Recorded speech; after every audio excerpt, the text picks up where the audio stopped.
Hey everybody. So I was on some hammerheads the other day and I found a cool one. I got the rust coming off this and I don't know if somebody punched that in there or if that's actually the brand, but that's a Wizard ball peen hammer, which is kind of neat. And we got an old Vaughn here,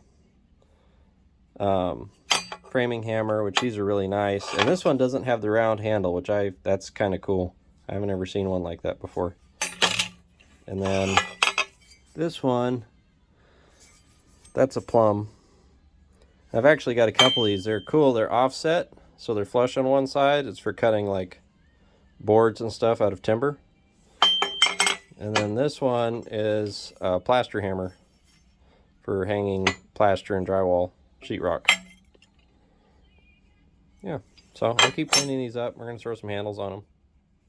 Okay, so step one in getting the head on a hammer.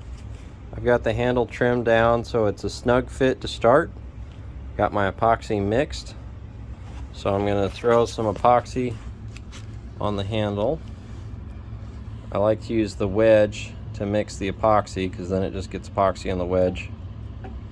So this is the wood wedge and we're going to use that one first, and then the metal wedge comes after we trim the handle, maybe a little more epoxy. The epoxy is kind of cool because it fills any little voids that are in there. It kind of protects the whole thing from water. So I set the head on the hammer. We're going to use this little block here and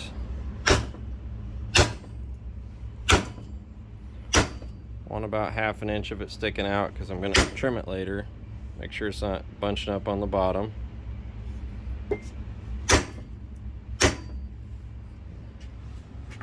Move some of that epoxy that's squeezed out to the top. Never hurts. So now we've got the head on there where I want it, and I'm just going to tap the wedge in again with some epoxy on it because it makes it nice and slick. Usually a little more graceful at this, but the whole video and work thing is new to me. You'll notice that this is all polished up, and you want to polish your metal hammers because any divots or scratches on that face are going to transfer into your work when you're trying to do work with it and mar the work. So that's step 3. We'll come back here in a little bit, trim this off, and put the metal wedge in.